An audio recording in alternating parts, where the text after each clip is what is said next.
Carlomagno.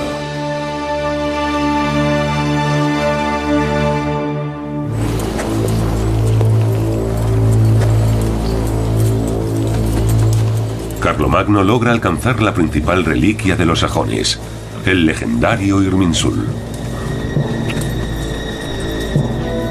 Episodio segundo. Se trata de un árbol imponente que, según la religión sajona, sostiene todo el universo.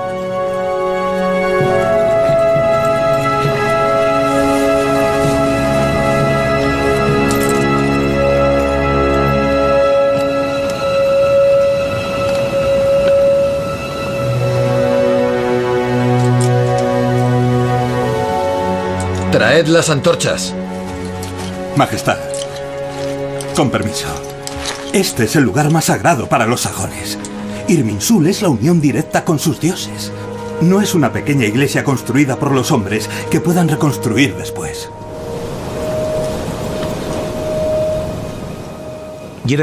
Toda guerra necesita una legitimación. En este caso, la destrucción de un santuario pagano funciona a la perfección como estrategia de legitimación. El objetivo de Carlomagno es el mismo desde el principio: debilitar el paganismo, extirparlo, erigir altares cristianos e iglesias cristianas en el territorio de los paganos e introducir organizaciones cristianas. La conquista de Irminsul es de gran ayuda en su propósito.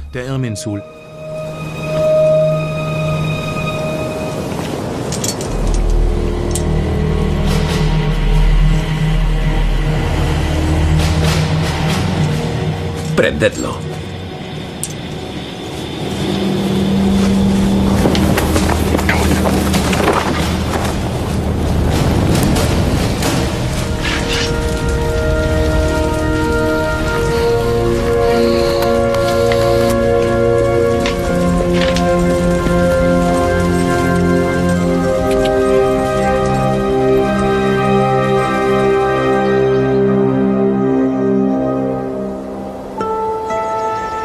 Desde el principio, el objetivo de la campaña de Carlomagno contra los sajones era obtener un buen botín para estimular a sus nobles y soldados.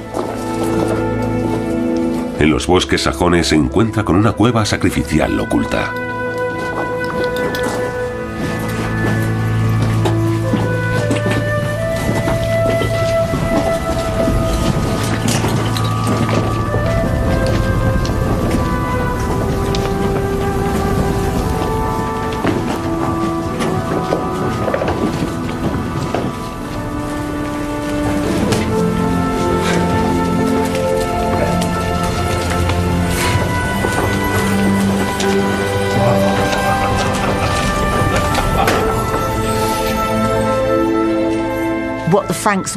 Los francos sabían que los sajones ocultaban una gran cantidad de oro y plata en su santuario.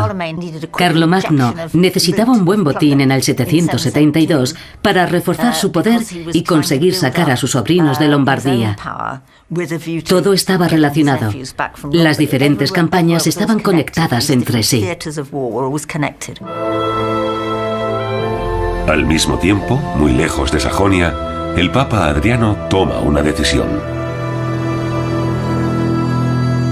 Desiderio, vinisteis a mí para pedirme que confirmara a los hijos del difunto Carlomán como sus herederos al trono franco. Hemos llegado a una conclusión y confiamos en que sea la correcta, con la ayuda de Dios. La corona del reino de Carlomán solo tiene un heredero legítimo, el rey Carlos. En Sajonia está demostrando que él es la verdadera espada de Dios. Aún así, el rey Carlos es un usurpador, Santidad. ¿Estáis seguros de vuestra decisión? ¿Habéis considerado la seguridad de Roma?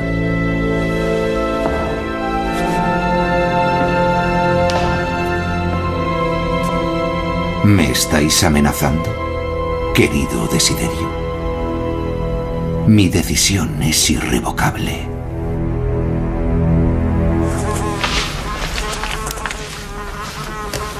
Maestro, ¿es cierto que Desiderio, encolerizado, llegó a atacar Roma? ¿Maestro? ¿Maestro? ¿Maestro? Sí, sin... El Papa Adriano estaba entre la espada y la pared. Amenazó a Desiderio con la excomunión, pero no sirvió de nada. Al verse en peligro, pidió ayuda al rey Carlos. Escribe, Johannes. Pipino, el padre de Carlos, ya había ido a la guerra contra los lombardos para ayudar al Papa. Ahora Carlos tenía el mismo motivo para declarar la guerra.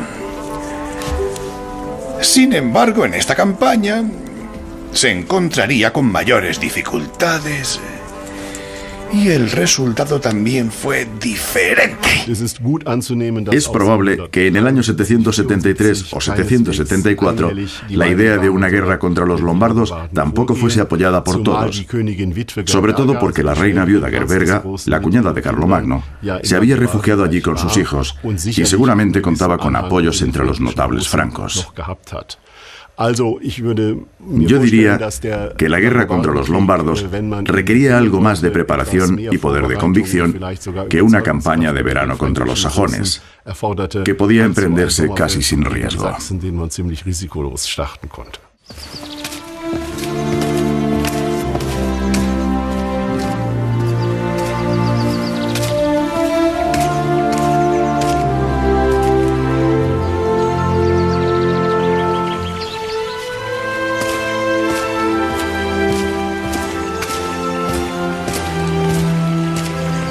Majestad, disculpadme.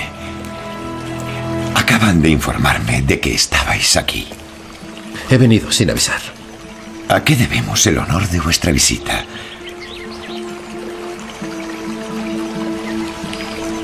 ¿Tenéis dudas? Sois un buen intérprete del alma humana. Bueno, desde el sepelio de vuestro padre no habíais vuelto por aquí. Y venís ahora que hay una guerra en ciernes. No hay que ser un sabio para interpretar el alma de un hijo. Vuestra situación es muy complicada. Vuestro padre ya perdió el favor de muchos príncipes cuando se enfrentó a los lombardos. Pero ganó la guerra. No había pretendientes al trono de vuestro padre. Sentado a la mesa de los lombardos, los hijos de vuestro hermano tienen muchos amigos en nuestro reino. No debería haberlos dejado marchar. Dios recompensará vuestra benevolencia. Pero no puedo dejar que Desiderio haga lo que quiera. Sería un terrible signo de debilidad. Claro que tiene que haber consecuencias. Pero medid bien vuestras acciones. Utilizad las debilidades de vuestro enemigo. Desiderio no parece estúpido, pero se dice que es excepcionalmente arrogante. Jugad con su presunción. Cruzad los Alpes con vuestro ejército y negociad con él. ¿Negociar? Que crea que tenéis miedo de él. Comportaos como si quisierais evitar la batalla por todos los medios. Así cometerá errores, creedme. Nada es tan útil como fingirse débil ante un enemigo. ¿Y qué hago con los nobles indecisos? Bueno, para una campaña en la que no se derramará sangre lombarda, seguro que encontráis suficientes nobles dispuestos.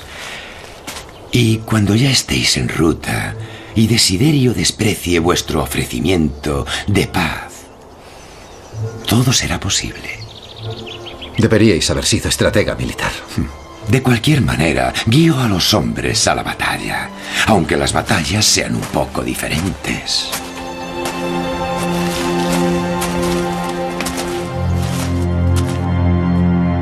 En verano del año 773 comenzó la campaña contra los lombardos. El ejército de Carlomagno cruzó los Alpes en dos columnas, una por el valle de Aosta y otra dirigida por el rey por el Mont Cenis. Los dos grupos se encontrarían al oeste de Turín, en el valle de Susa. Ese era el plan. Más de 3.000 personas componen este ejército. Además de los soldados regulares, hay unos 1.000 miembros de la corte real. En la Alta Edad Media no había carruajes con suspensión, solo sencillas carretas para las mujeres y los niños. Para la reina Hildegarda, esto supone un esfuerzo adicional. Carlomagno quiere que lo acompañe, y ella lo hace. En la campaña de Italia se enfrenta al frío de los Alpes con un embarazo ya avanzado. La vida de Hildegarda con Carlomagno no era fácil. Él quería que estuviese siempre a su lado, así que ella, aunque estaba con frecuencia embarazada, lo acompañaba en casi todos sus viajes. También estuvo en la campaña contra los lombardos de Pavía. Es decir, cruzó los Alpes en invierno junto a Carlomagno con su hijo mayor y su hijastro Pipino.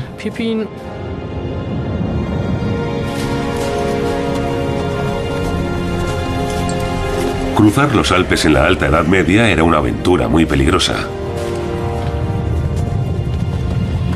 Sobre todo en invierno, cuando la nieve y el hielo bloqueaban los caminos.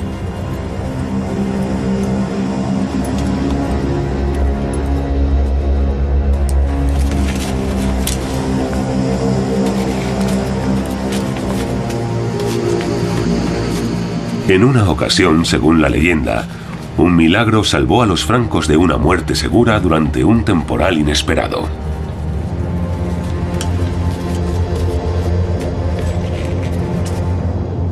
La leyenda también cuenta que Carlomagno mandó construir un templo en agradecimiento por la milagrosa salvación.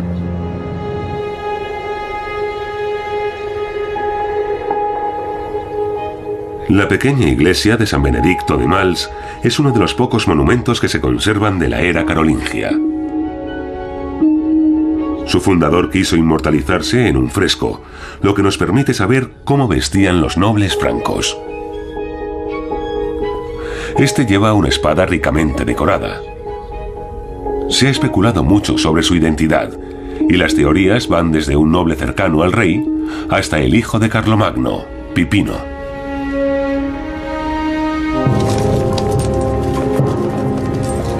Tardaron semanas en cruzar los Alpes. Desiderio, tal como se esperaba, rechazó el ofrecimiento de paz. El plan de Carlomagno marchaba según lo previsto, y sus soldados tenían una estrategia. Un problema de la campaña contra los lombardos era evitar los desfiladeros. Según algunas fuentes, un grupo de francos rodeó un desfiladero y atacó a los lombardos por la espalda. La rápida penetración de Carlomagno en el norte de Italia solo se podría llevar a cabo si contaba con el apoyo de algunos vasallos de Desiderio. Pudo haberlo conseguido mediante sobornos, o tal vez gracias a una buena estrategia.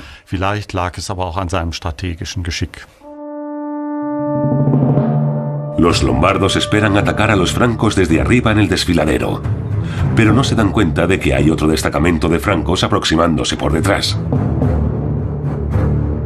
Sorprendido, Desiderio se refugió con su ejército tras las poderosas murallas de su capital, Pavía. Años después, un cronista describe así la impresionante llegada del ejército franco a las puertas de Pavía. Por último llegó un hombre de hierro. Era Carlos. El hierro lo cubría todo y reflejaba el brillo del sol.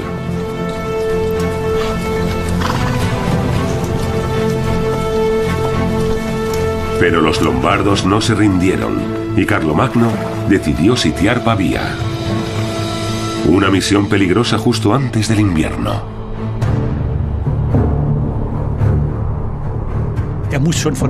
Debía tener previsto sitiar la ciudad desde el principio. De lo contrario, no hubiera sido posible. El sitio fue muy largo. Duró 9 meses, incluyendo los del invierno, pues empezó en septiembre y terminó en junio. Tenían que tener una cierta preparación logística y técnica. Para mantener el entusiasmo de los nobles, Carlomagno no dejaba de organizar banquetes en el campamento de invierno.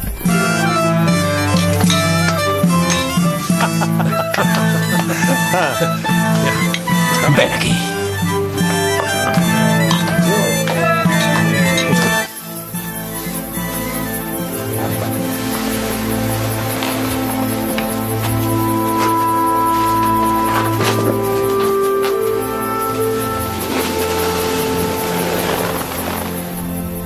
Vuestra hermana tiene fiebre. ¿Cuándo nacerá el niño? Solo Dios sabe cuándo vendrá al mundo el niño.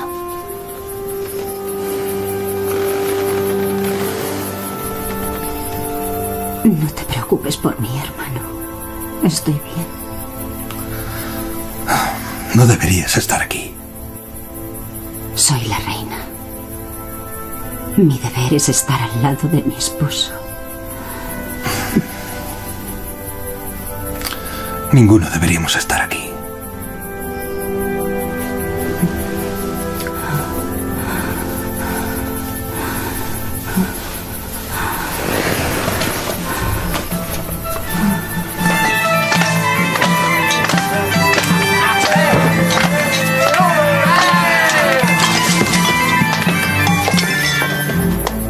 Cuñado, ¿qué es lo que te impide disfrutar de la fiesta? Majestad, una batalla por la Iglesia y por el Papa no os da derecho a entregaros al pecado de esa manera.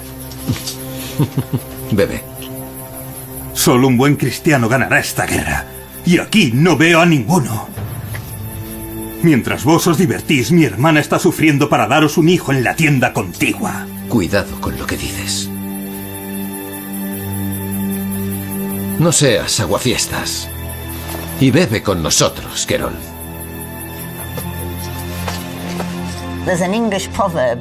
Como dice el refrán, cuando el río suena, agua lleva.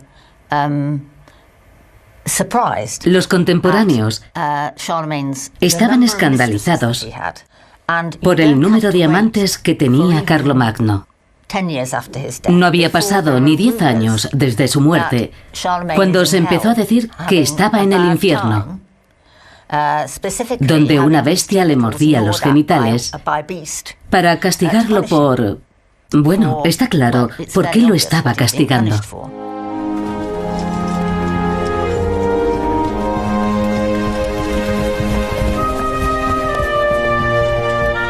Pasa el tiempo y el sitio de Pavía no da fruto. Carlomagno viaja por sorpresa a Roma para pedir una audiencia al Papa. Y ve por primera vez la ciudad santa.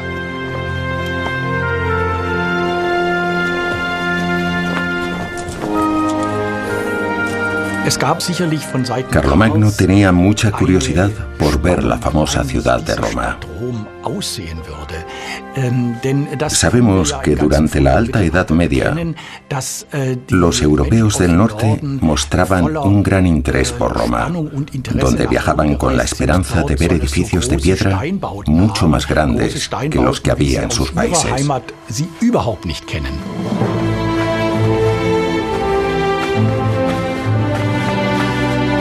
La visita cogió por sorpresa al Papa Adriano I, así como la humildad y la emoción con que se comportó el rey de los francos.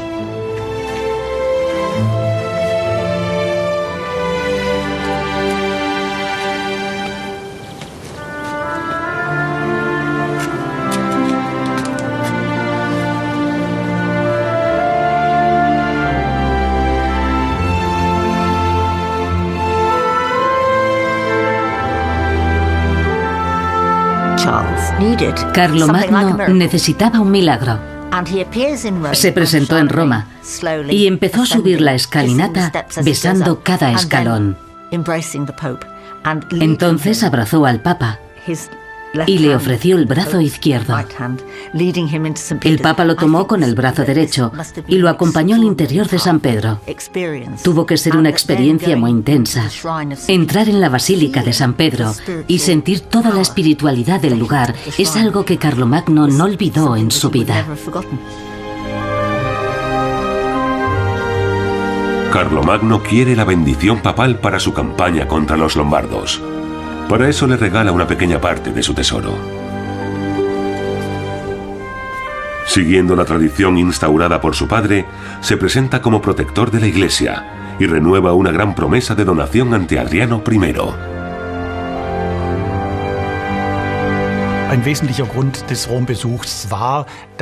Una de las razones de la visita de Carlomagno a Roma era pedir el apoyo de San Pedro y su sucesor para su campaña contra los lombardos.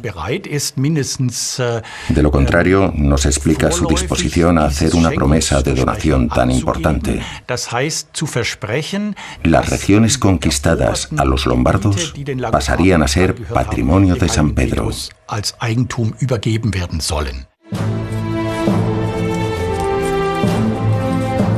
Al regreso de Carlomagno, las epidemias y el hambre habían obligado a Pavía a capitular. Alabado sea Jesucristo. Alabados sean todos los santos. ¿Lo ves, Querol? Nosotros somos los verdaderos cristianos. En efecto, Majestad. En efecto.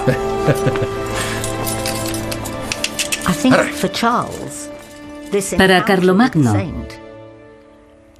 el encuentro con San Pedro fue un milagro que le permitió volver y ganar la guerra. En realidad, lo que derrotó a los lombardos fue la terrible epidemia que se declaró en Pavía y que diezmó su población. Sin embargo, para el rey, se había establecido una relación de protección. Él protegía a San Pedro y sus tierras, y San Pedro lo protegía a él. Cada uno de sus triunfos era una constatación de esa convicción. Carlos no aflojó la presión hasta que obligó a Desiderio a rendirse incondicionalmente mediante un prolongado asedio. ¿Y qué pasó con el rey Desiderio? No seas impaciente, Johannes. Escribe. La campaña contra los lombardos terminó con la conquista de Italia, la excomunión del rey Desiderio, la expulsión de Italia de su hijo Adalgiso y la devolución de los bienes robados por los lombardos a Adriano, el papa de la Iglesia de Roma.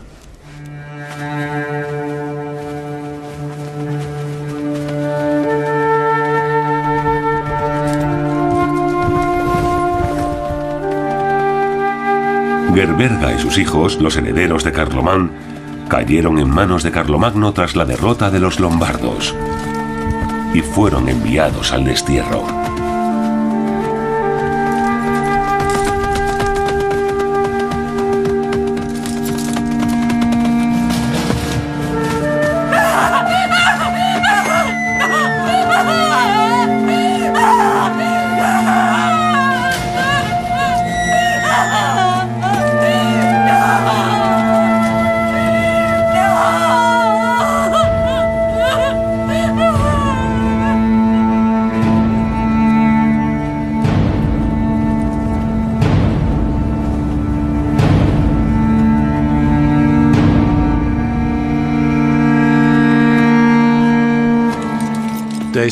Naturalmente, el historiador puede preguntarse por el destino de los sobrinos de Carlomagno.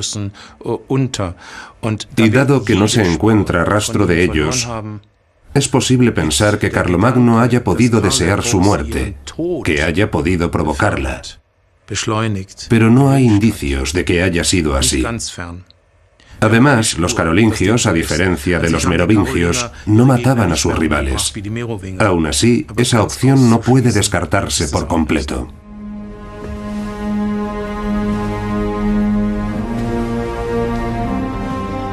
Carlomagno lo ha conseguido. Desde ahora puede hacerse llamar Rex Francorum et Langobardorum, rey de los francos y de los lombardos.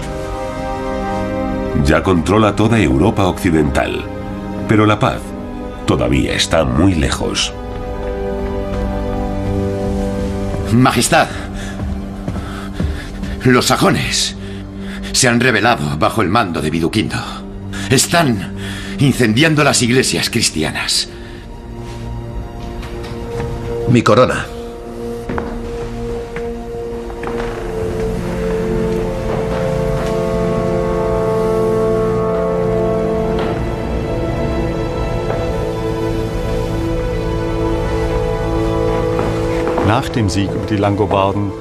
Tras la victoria sobre los lombardos, Carlomagno volvió a enfrentarse a los sajones. Y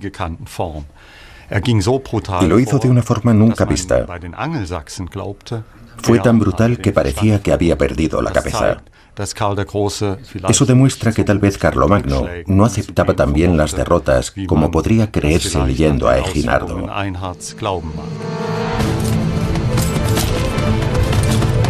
El contraataque de Carlomagno es cruel y despiadado.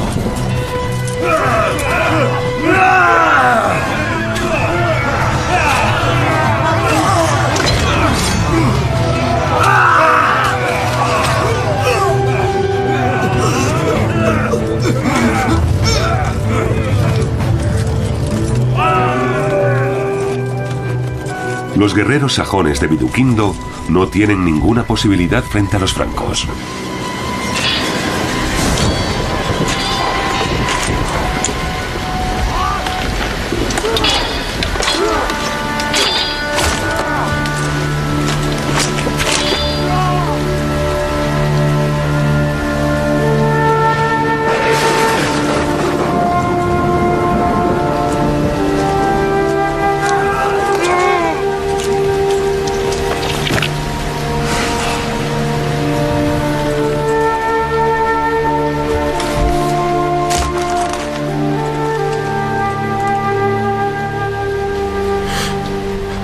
Señor, limpia mis pecados.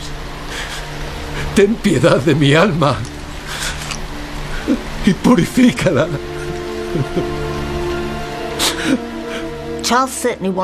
Carlomagno quería convertir a los sajones al cristianismo verdadero. Y los juramentos de fidelidad hacia él iban incluidos en el paquete. Después de jurarle fidelidad, la rebelión era un acto de perjurio y traición. Cualquier nivel de venganza estaba justificado. Sucedieron cosas terribles, pero creo que para Carlomagno y sus contemporáneos, romper un juramento al rey era algo intolerable.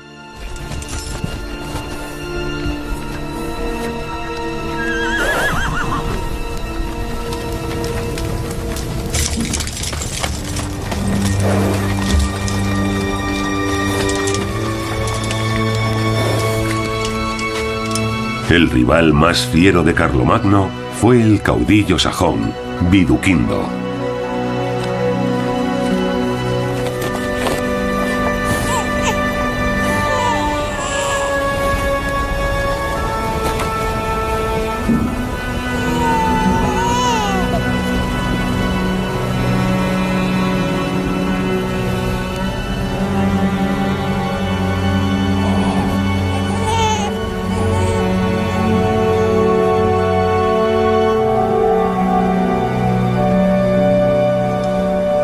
Yo, Viduquindo, juro venganza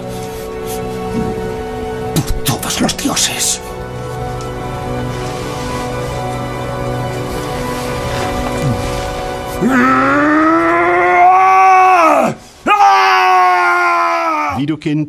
Viduquindo, que fue durante unos años el mayor rival de Carlomagno en Sajonia, pertenecía a la nobleza de Westfalia. A partir del año 778 fue el motor de la resistencia contra los francos. Viduquindo se distancia de los demás nobles sajones, que habían llegado a un acuerdo con Carlomagno, y se apoya en las clases medias y bajas. Si hubiera tenido éxito, habría podido fundar un reino sajón.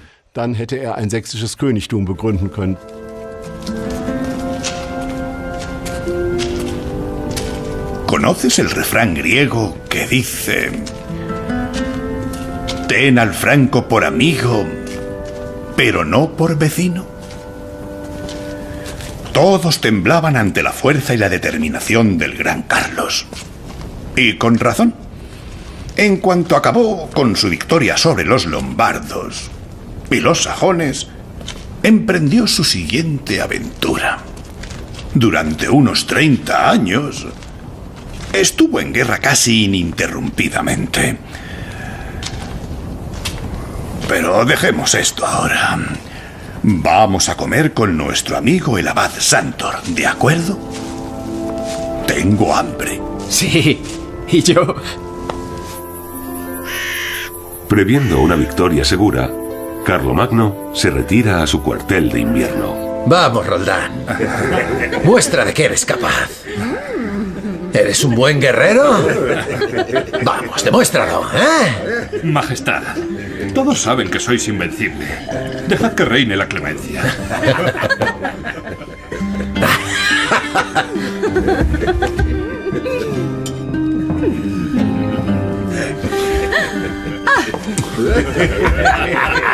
¿Qué pasa? ¿Te has quedado mudo? ¿Te estás haciendo viejo? ¿Tan débil eres?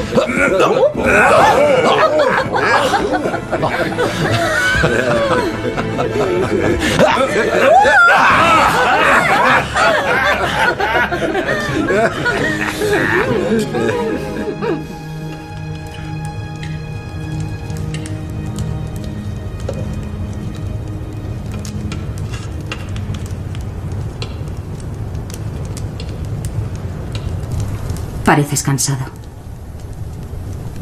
Me han pedido que ayude al gobernador de Zaragoza en su lucha contra el emir. ¿Una campaña contra el emir de Córdoba? Zaragoza quiere ser independiente.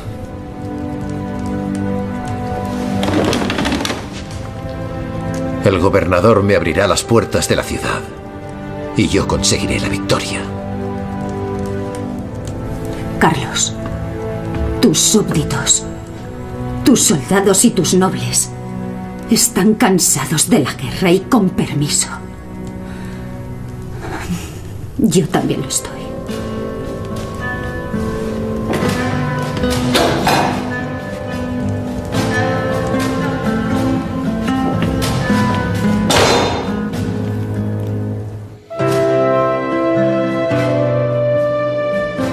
Entre Paderborn y Zaragoza hay unos 1.700 kilómetros. Si sumamos todos sus desplazamientos durante sus campañas o entre sus palacios, Carlomagno recorrió más de la circunferencia terrestre. Los gobernantes militares estaban siempre en movimiento porque, debido a las condiciones de comunicación de la época, tenían que dejarse ver en las diferentes regiones de su territorio. Esto sucede también durante la primera mitad del reinado de Carlomagno. Hay que tener en cuenta también todos los desplazamientos por cuestiones militares. E incluso en tiempos de paz, siempre podía haber una expedición de castigo para hacer entrar en razón a alguien.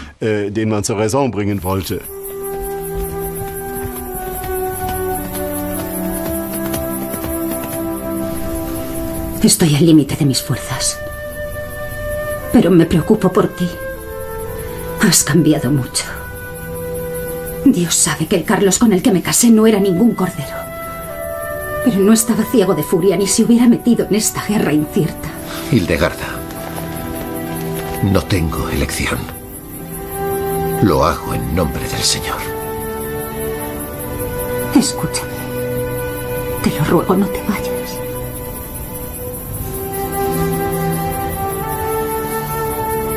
Dios me protegerá. No hace falta que vengas conmigo.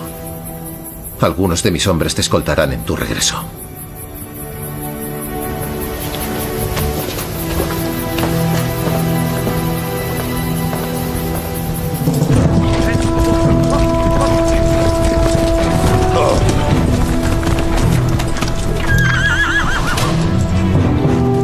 Cuando Carlomagno llegó a Zaragoza, la situación había cambiado por completo.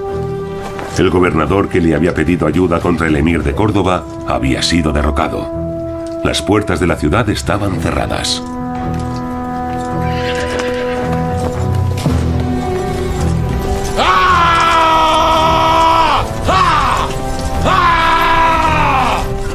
Carlomagno se niega a darse por vencido. Durante meses pone cerco a Zaragoza sin éxito. Es la primera derrota de su carrera militar. Es verdad, los soldados están débiles y no hay provisiones ni agua suficientes desde hace semanas. Muchos han enfermado y la insurrección ya no puede... ¡Silencio, margrave Roldán! ¿Cómo os atrevéis?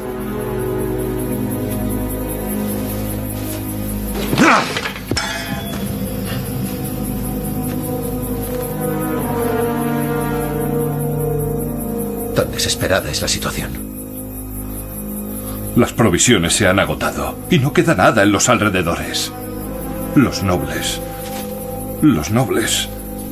tampoco ven posible seguir manteniendo el cerco. Gracias por vuestra sinceridad. Pero decidme, ¿dónde quedó mi suerte? Anunciad la retirada para mañana. Vos, Roldán, protegeréis la retaguardia durante la marcha. La retirada de Carlomagno de la península ibérica tuvo graves consecuencias.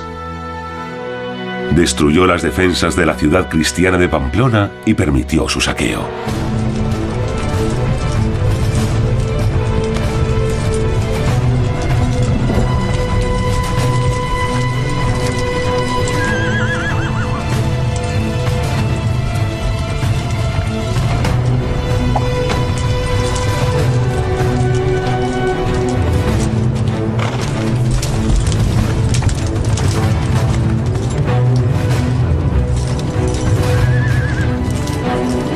Con su brutal ataque a los vascos, Carlomagno provocó una dura represalia. Unos guerreros vascos atacaron la retaguardia franca en los Pirineos y mataron hasta el último hombre.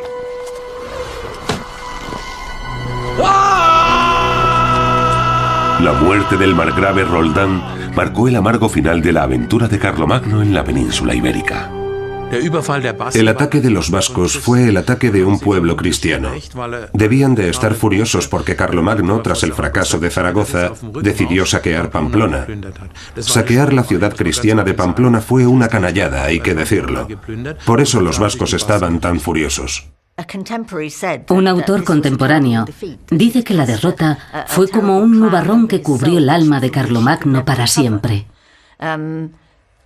¿Por qué le afectó tanto? Había perdido el botín que esperaba obtener en las ciudades conquistadas, que era, en cierto sentido, el objetivo económico de la campaña. Pero hay algo más. Algunos de sus compañeros más cercanos, entre ellos Roldán, murieron en la batalla.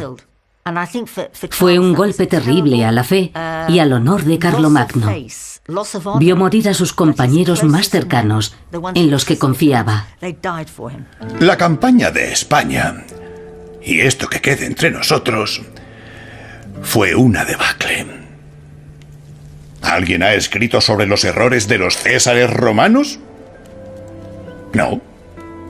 Y yo tampoco voy a hacerlo. Nadie es infalible, Johannes. Ni siquiera el mejor cristiano de todos los gobernantes. Mi misión es presentar su vida como ejemplo para las generaciones futuras. Por lo tanto, escribiré: el rey Carlos cruzó los Pirineos, tomó todas las ciudades y castillos que asedió y se retiró sin pérdidas. En su retirada consiguió sobrevivir al traicionero ataque de los vascos. Es probable que Eginardo tuviese la intención de informar con veracidad en su biografía de Carlomagno. No conozco ningún pasaje que la investigación actual considere incorrecto, o dicho llanamente, donde haya mentido. Pero como todos los narradores, seleccionó el material que quería incluir y cómo presentarlo. Además, comprensiblemente, intenta presentar a Carlomagno bajo la luz más favorecedora que puede. Siente veneración por Carlomagno, y eso también condiciona su escritura, pero no hay choques con la verdad.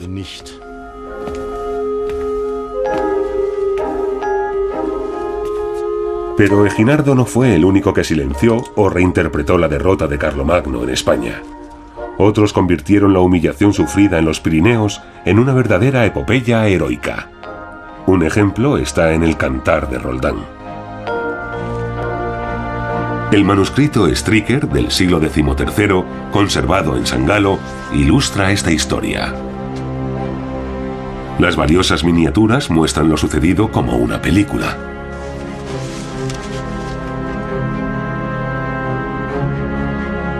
Según la leyenda, el margrave Roldán llevaba un olifante, un cuerno con el que podía pedir ayuda a Carlomagno, pero la ayuda llegó tarde, y el rey solo pudo llorar la muerte de su amigo.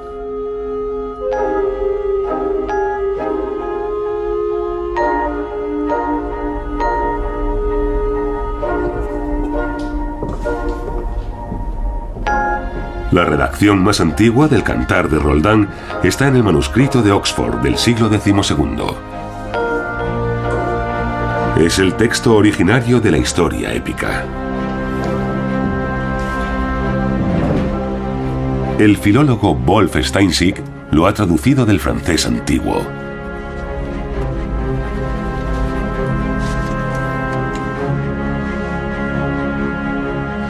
En el Cantar de Roldán, Carlomagno no es un héroe brillante. Según el texto, es un gobernante de 200 años rodeado de nobles jóvenes y dinámicos. Cada vez que se encuentra en una situación compleja, se mesa las barbas y empieza a llorar sin saber qué hacer. Entonces se dirige a Dios, que le da su ayuda. En el Cantar de Roldán, acaba exclamando: «¡Qué penosa es mi vida!». No es el típico héroe, pero el texto sí es una narración heroica. La victoria de la cristiandad sobre los infieles y la victoria de los vasallos fieles sobre los traidores.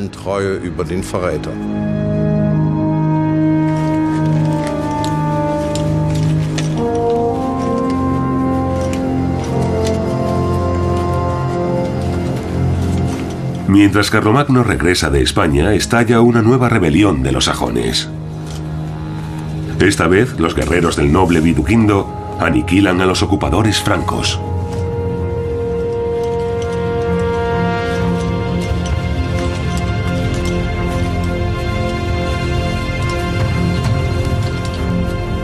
Viduquindo se está convirtiendo en la mayor pesadilla de Carlomagno.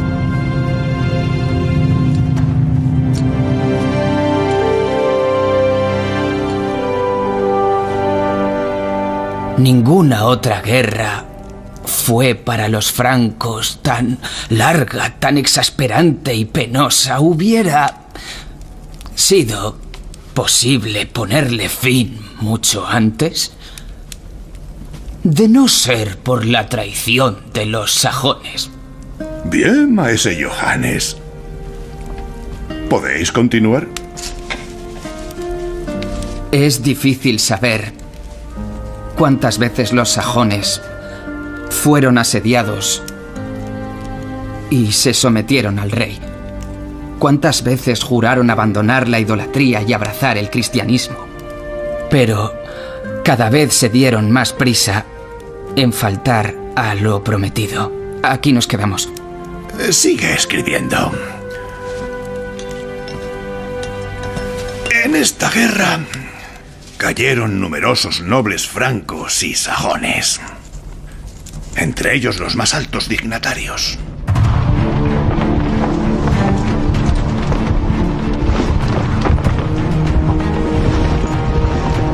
Se condenará a pena de muerte a quien celebre un funeral según la costumbre pagana, entregando el cuerpo a las llamas.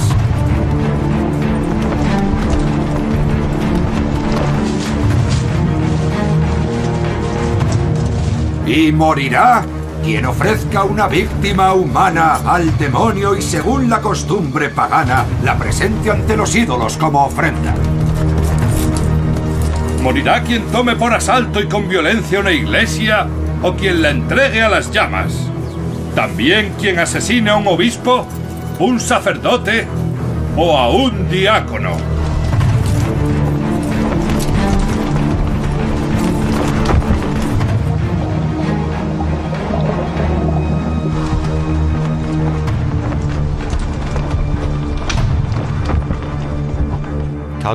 Tras la derrota frente a los sajones en el año 782, Carlomagno se vio cara a cara con un grave problema.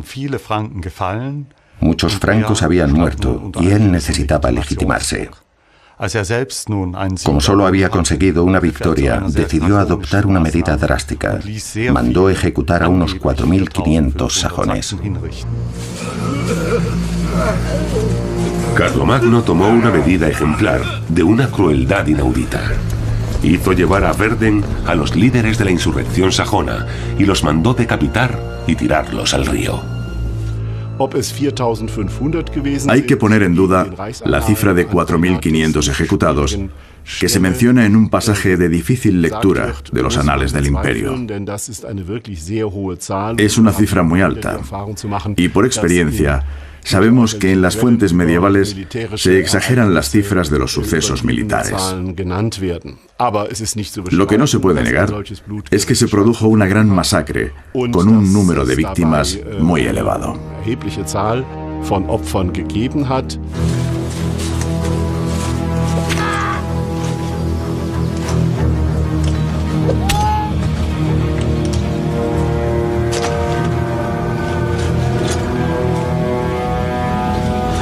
Si quieres conservar la vida, dime dónde está vuestro jefe. ¿Dónde está Viduquindo? ¡Ah! ¡Dame! ¡Ah! ¡Ah! Para Carlomagno, Viduquindo era un grave problema. Viduquindo tenía éxito en su guerra contra los francos, pero cuando Carlomagno se presentaba, el sajón rehuía los enfrentamientos.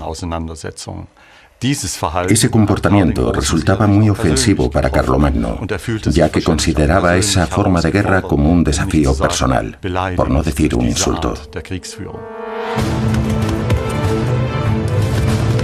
Carlomagno seguía sin encontrar la forma de acabar con la correosa resistencia de los sajones.